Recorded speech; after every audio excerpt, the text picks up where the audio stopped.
ఇంటికి రాజద్వారం ఉంటుంది. రాజద్వారానికి అది రాజద్వారము అని గుర్తు ఏంటంటే దానికి లక్ష్మి కమ్మి ఉంటుంది. లక్ష్మి కమ్మి అని దేన్ని పిలుస్తారంటే ఏది ప్రధాన గడపయో దానికి పైన ఉన్నటువంటి గడప ఉంటుందే, ఆ పైన ఉన్న కమ్మి, ఆ కమ్మి లక్ష్మి కమ్మి.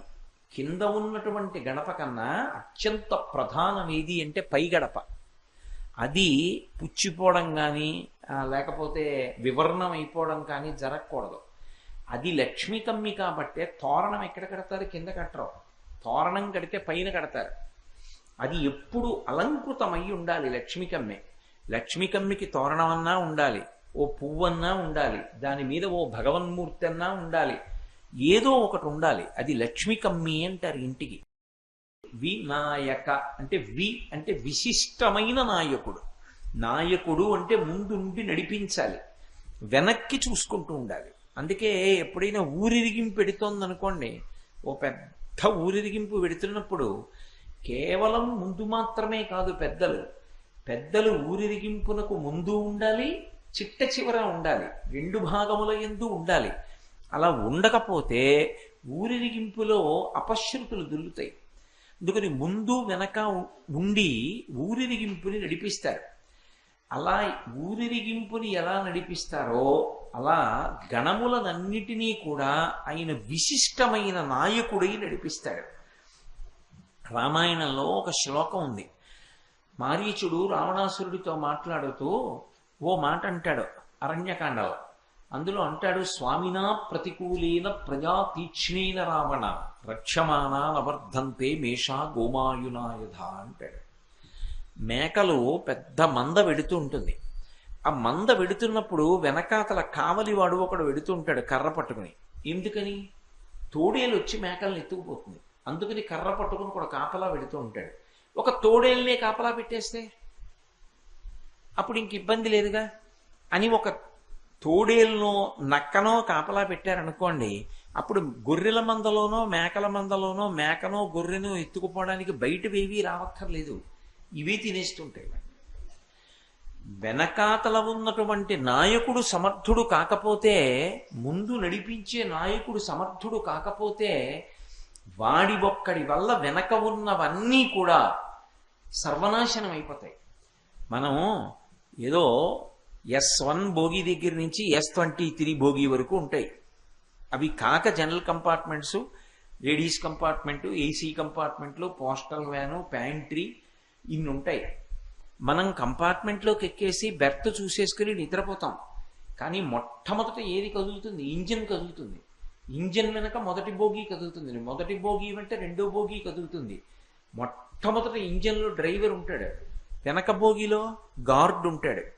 అందరూ నిద్రపోతుంటారు రైల్లో, వీళ్ళిద్దరూ నిద్రపోరు. వీళ్ళిద్దరూ తెలివిగా ఉంటే రైల్లో ఉన్న వాళ్ళందరూ తెల్లవారేటప్పటికీ క్షేమంగా వెళ్ళవలసిన గమ్యానికి చేరుకుంటారు. రైల్లో అందరూ తెలివిగా ఉండి ఇంజిన్లో ఉన్నవాడు గార్డు నిద్రపోయారనుకోండి, వీళ్ళందరూ ఎక్కడికెడతారో నేను చెప్పక్కర్లేదు. అందుకే నాయకత్వంలో ఉన్నవాడు విశిష్టమైన వాడు అన్న మాటకు అర్థం ఏమిటంటే, ఎవరి వెంట వెడితే క్షేమంగా ఉంటామో, ఎవడు తన వెంట వెడుతున్న వాళ్ళని నడిపించగలిగినటువంటి వాడై ఉంటాడో, ఎవడు అటువంటి సమర్థత కలిగిన వాడో వాడు వినాయకుడు. అందుకు ఏనుగు ముఖంతో ఉంటాడు. భాద్రపద మాసంలో ఎందుకు పూజ చేస్తారంటే, ఒకటి భాద్రపద మాసంలో శుక్లపక్షంలో చవితి నాడు వరసిద్ధి వినాయకుని యొక్క అవతారం ఆవిర్భవించింది.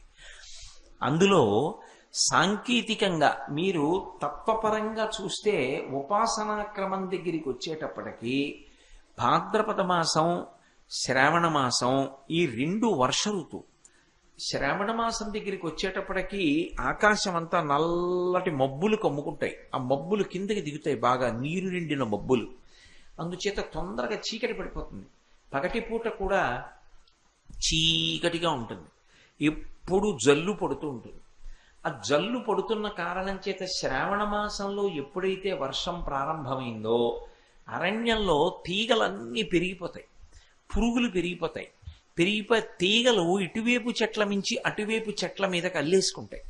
అవి ఎంత దట్టంగా అల్లుకుంటాయంటే అసలు ఏ జంతువు కూడా తీగల్ని తెంపుకుని అవతల వైపుకి వెళ్ళలేదు. వెళ్ళలేక పడుకుంటాయి. చాలా ఇబ్బంది, తీగల్లో పరిగెత్తలేమని. ఏదో కుందేళ్లలాంటివి ఉన్నాయనుకోండి, అవి పరిగెడదామంటే తీగలు కాళ్ళకి తగిలి పడిపోతాయి. చాలా కష్టం. అటువంటి పరిస్థితుల్లో భాద్రపద మాసంలో ముందు ఏది నడుస్తుంది అంటే ఏనుగు నడుస్తుంది. ఏనుగు నడిచిందనుకోండి, ఏనుగు యొక్క శరీరమే అంత బలం. అది నడిచి వెడుతుంటే అడ్డొచ్చినటువంటి తీగలన్నీ పట పట పట పట తెగిపోతాయి. ఇంకా ఏదైనా తెగలేదనుకోండి, దాన్ని తొండంతో తెంపేసి నడిచి వెళ్ళిపోతుంది. ఏనుగు ముందు నడిస్తే వెనకాతలైక మిగిలిన జంతువులన్నీ నడిచి వెళ్ళిపోతాయి, మార్గం వచ్చేస్తుంది. ఒకసారి వినాయకుడికి నమస్కారం చేసి కార్యం మొదలు పెడితే దాన్ని సాధించడానికి కావలసినటువంటి దారి ఆయన చూపించేస్తాడు, ఆయన నడిపించేస్తాడు. అందుకే వినాయక అని పేరు. వినాయక అంటే విశిష్టమైనటువంటి నాయకుడు. అంత గొప్ప నాయకత్వము ఉన్నటువంటి వాడు కనుకనే ఆయన కేవలము ఒక్క నమస్కారము చేత ప్రీతి పొంది మనని గమ్యం చేర్చడంలో మనకి బహుధా ఉపకరిస్తాడు. అంత గొప్ప స్వరూపము కలిగినటువంటి వాడు. అటువంటి విఘ్నేశ్వరుడు గణాధిపతి. ఆయనని ఎవరు నమ్ముకుని ఉంటారో వాళ్ళకి ప్రతిబంధకాలు కూడా రాకుండా ఉంటాయి. అంటే అడ్లొచ్చి కార్యక్రమం జరగకుండా ఉండేటటువంటి విధానం లేకుండా అడ్డు తొలగించి కాపాడతాడు. ఆయన చాలా తేలికగా వశపడతాడు. చిన్నపిల్లలు ఎంత తేలిగ్గా వశపడిపోతారో విఘ్నేశ్వరుడు కూడా అంత తేలికగా వశపడతాడు. ఆయన కోసం పెద్ద కష్టపడక్కర్లేదు. ఒక్క చెరుకు ముక్క పెట్టినా, దోసపండు పెట్టినా పరమ ప్రీతితో నమస్కారం చేస్తే చాలు, ఆయన వెంటనే అనుగ్రహిస్తాడు. అంతటి మహానుభావుడు. అందుకే విఘ్నేశ్వరుడు యొక్క ఆరాధన చెయ్యకుండా ఏ కార్యక్రమాన్ని చేయరు. మీరు విఘ్నేశ్వరుడి విషయంలో తెలుసుకోవలసినటువంటి ఒక పరమ రహస్యం ఒకటి ఉంటుంది. ఒక్కొక్క దేవతా స్వరూపానికి ఒక్కొక్క అంకెతో సంబంధం ఉంటుంది. పరమశివుడికి 8 అంకెతో సంబంధం, అమ్మవారికి 16 అంకెతో సంబంధం. అలాగే సుబ్రహ్మణ్యేశ్వర స్వామికి ష ర వ ణ భ వ 6 అంకెతో సంబంధం. షణ్ముఖుడు 6 ముఖాలతో ఉంటాడు, 6 అంకెతో సంబంధం. ఆయన మంత్రం కూడా 6 అక్షరాలు. అలాగే విఘ్నేశ్వరుడి దగ్గరికి వచ్చేటప్పటికి ఆయనకి 16తో సంబంధం. పూజ అంతా 21 మీద నడుస్తుంది. 21 పత్రులు, 21 ప్రధాన నామాలు, 21 రకమైనటువంటి ప్రకృతులు, వీటి మీద నడుస్తాడు. కానీ ఆయనకి 16 అంకెతో చాలా దగ్గర సంబంధం ఉంటుంది. అందుకే విఘ్నేశ్వరుడి విషయంలో ఋషులు ఒక మాట చెప్పారు. ఆయన గురించి ప్రతిరోజు ఇంట్లో 16 నామాలు చెప్పాలి. మీరు ఏ పని చెయ్యండి, ఆ 16 నామాలు చెప్పకుండా రోజు ప్రారంభం కాకూడదు.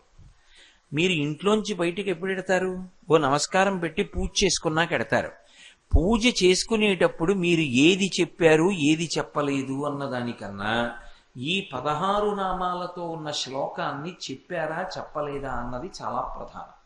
ఒకవేళ ఈ 16 నామాలతో ఉన్నటువంటి శ్లోకం రాకపోతే కనీసంలో కనీసం ఇంట్లో ఎవరో ఒక్కళ్ళైనా దాన్ని పైకి చదవాలి. కనీసం పైకి చదవకపోయినా లోపలైనా చదవాలి.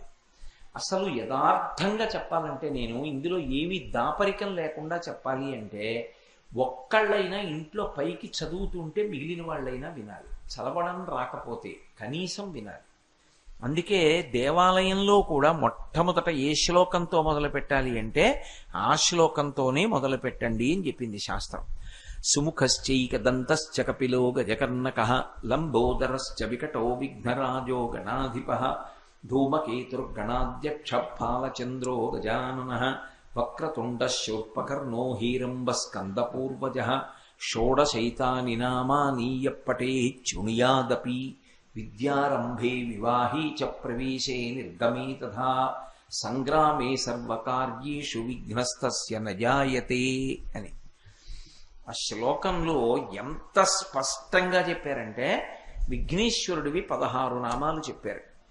సుముఖ సుముఖ ఏకదంతశ్చ కపిలో గజకర్ణకః లంబోదరశ్చ వికటో విఘ్నరాజో గణాధిపః ధూమకేతుః గణాధ్యక్షః ఫాలచంద్రో గజాననః వక్రతుండః శూర్పకర్ణో హేరంబ స్కందపూర్వజః.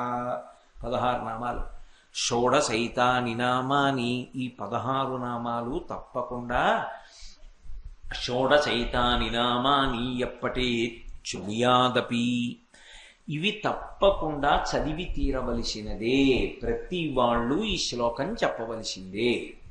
ఒకవేళ ఏ కారణం చేతనైనా మేము ఈ 16 నామాలు ఉన్న శ్లోకాన్ని చెప్పలేమండి, ఈ 16 నామాలుగా రాసుకునైనా చదవాలి. ఒకవేళ మాకు చదవడం కూడా రాదండి, నోరు తిరగదు అంటే ఎప్పటేత్ శృణుయాదపి, కనీసంలో కనీసంగా చదువుతున్నప్పుడు వినడమైనా జరగాలి. ఇంట్లో ఇది చదివేవాడు లేక వినేవాడు లేకపోతే విఘ్నములు వస్తాయి. అందుకని ఎప్పటే శృణుయాదపి విద్యారంభే వివాహే చ ప్రవేశే నిర్గమే తథా. ఎప్పుడెప్పుడు చదవాలని చెప్పారు ఈ శ్లోకాన్ని అంటే, ఇది ప్రతిరోజు చదవాలి. విద్యారంభే సాధారణంగా ఒక సంస్కారం ఉంటుంది, అక్షరాభ్యాసము అంటాం. అక్షరాభ్యాసం చేసేటప్పుడు మొట్టమొదట ఏది చెయ్యాలి అంటే ఈ 16 నామాలతో విఘ్నేశ్వరుడికి పూజ చేసి విద్యారంభం చెయ్యాలి. ఇంకొక రహస్యం ఏమిటంటే, అందులో బ్రహ్మచారిగా ఉండడం మొదలుపెట్టినప్పుడు అసలు బ్రహ్మచర్యాశ్రమ ప్రారంభం దేనితో అంటే ఈ నామాలతోటే మొదలుపెట్టారు. విద్యారంభే అంటే విద్య నేర్చుకోవడం అన్నది ఎప్పుడు మొదలు? యజ్ఞోపవీతం ఉన్న వాళ్ళైతే ఉపనయనం చేసి గాయత్రి మహామంత్రాన్ని ఉపదేశం చేసిన తర్వాత గురువుగారి దగ్గరికి పంపిస్తారు. ఉపనయన సంస్కారం లేకపోతే అక్షరాభ్యాసం చేసిన తర్వాత చదువుకోవడానికి పంపిస్తారు. ఉపనయనం చేసిన లేదా అక్షరాభ్యాసం అనుకోండి, బ్రహ్మచర్యం ప్రారంభమైంది కాబట్టి బ్రహ్మచర్యాశ్రమం ప్రారంభమైతే పెళ్లి కాని పిల్లలు కూడా దాని ప్రారంభం నుంచి ప్రతిరోజు ఏది చదవాలి? ఇది చదవాలి. విద్యారంభే, తర్వాత వివాహేచ. బ్రహ్మచర్యం ఎప్పుడు ఆగిపోతుంది? పెళ్లి చేసుకుంటే. వివాహం అయిన తర్వాత కూడా ప్రతిరోజు ఇది చదవాలి. ప్రవేశే నిర్గమే తథా. ఇది గాని ఒక్కసారి చదువుకుంటే ఎప్పుడెప్పుడు విఘ్నములు రాకుండా ఉంటాయి. అంటే ప్రవేశే నిర్గమే తథా, లోపలికెళ్ళినప్పుడు బయటికి వచ్చినప్పుడు. ఏమిటి దాని అర్థం? ప్రవేశే అంటే లోపలికి వెళ్ళడం, నిర్గమే అంటే బయటికి వెళ్ళిపోవడం. లోపలికెళ్ళినా బయటికి వచ్చినా విఘ్నం లేకుండా ఉంటుంది. మీరు ఒక్కటి జాగ్రత్తగా గమనించండి. నేను వేట్లపాలెం ఉపన్యాసానికి పెడదామని బయలుదేరుతున్నాను అనుకోండి, ఇప్పుడు నేను ఎక్కడి నుంచి బయటికి రావాలి? రాజద్వారం దాటాలి. ఇంటికి రాజద్వారం ఉంటుంది. రాజద్వారానికి, అది రాజద్వారము అని గుర్తు ఏంటంటే దానికి లక్ష్మి కమ్మి ఉంటుంది. లక్ష్మి కమ్మి అని దేన్ని పిలుస్తారంటే, ఏది ప్రధాన గడపయో దానికి పైన ఉన్నటువంటి గడప ఉంటుందే, ఆ పైన ఉన్న కమ్మి, ఆ కమ్మి లక్ష్మి కమ్మి. కింద ఉన్నటువంటి గడప కన్నా అత్యంత ప్రధానం ఏది అంటే పై గడప. అది పుచ్చిపోవడం కానీ లేకపోతే వివర్ణం అయిపోవడం కానీ జరగకూడదు. అది లక్ష్మి కమ్మి కాబట్టే తోరణం ఎక్కడ కడతారు? కింద కట్టరు. తోరణం కడితే పైన కడతారు.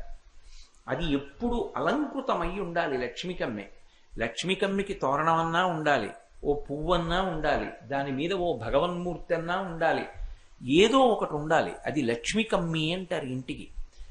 ప్రవేశే, ఇంట్లోకి వెళ్ళిపోతున్నాడు అనుకోండి, దాంట్లోంచి లోపలికి వెళ్ళిపోతాడు. నిర్గమే, దాంట్లోంచి బయటకు వస్తాడు. ఇప్పుడు ఈ లోపలికి వెళ్ళడం ఎందుకు? లోపలే ఉండిపోయాడు అనుకోండి, ఇంకా బయటికి రాలేదనుకోండి, రోగగ్రస్తుడు అయిపోయాడు కాదు. ఆయన బయటికి రావట్లేదండి అన్నారు అనుకోండి, అంటే దాని అర్థం ఏమిటి? ఆయన శరీరం రోగగ్రస్తం అయిపోయింది. ఆయన బయటికి వెళ్ళాడు, తిరిగి రాలేదు, ఏమిటి దాని అర్థం? అమంగళకరం. బయటికి వెళ్ళిన వాడు లోపలికి రావాలి, లోపలికి వచ్చిన వాడు బయటికి వెళ్ళాలి. అంటే దాని అర్థం ఏమిటి? శరీరం ఆరోగ్యంగా తిరుగుతోంది, కార్యాలు సాధిస్తాం.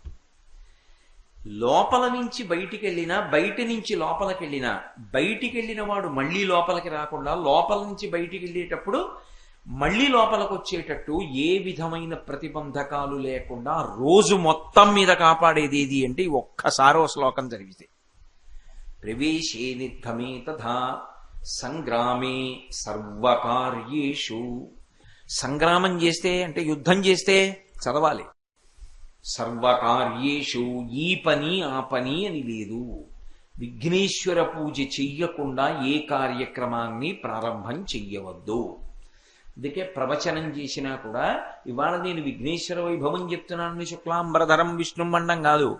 ఎక్కడ ఎప్పుడు ఏ ప్రవచనం చేసినా శుక్లాంబరధరం విష్ణుం శశివర్ణం చతుర్భుజం అని మొదలు పెడతాను. పూజకి కూర్చోగానే మొట్టమొదట సుముఖశ్చైకదంతశ్చ కపిలో గజకర్ణకః ఈ 16 నామాలతోటి చెప్పి అప్పుడు పూజ మొదలు పెడతాను.